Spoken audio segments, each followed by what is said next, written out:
Offensive, dangerous and inflammatory. These are the words used to describe Boris Johnson's language during a tempestuous evening in British Parliament.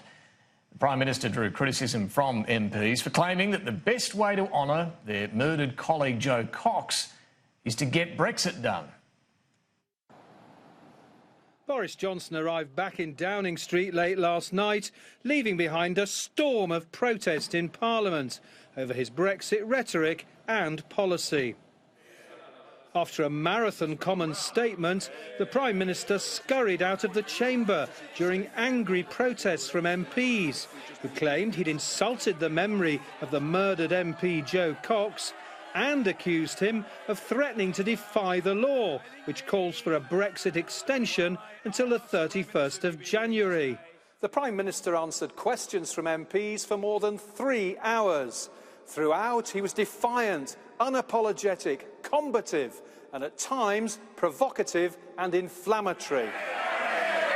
This is a bill.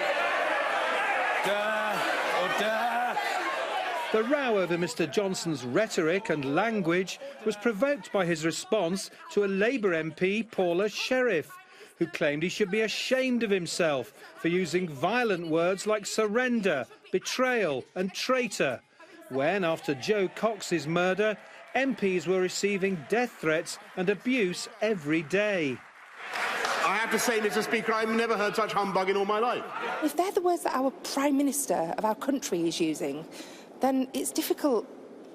It almost gives people a carte blanche to say what they like. As the Commons hit boiling point, and with many MPs either angry or in tears, the Liberal Democrat leader, Jo Swinson, said she'd had to report to the police a threat against her child.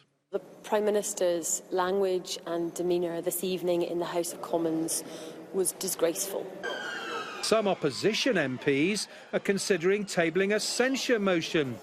And even some cabinet ministers are said to be deeply uneasy about his language in the Commons. John Craig, Sky News.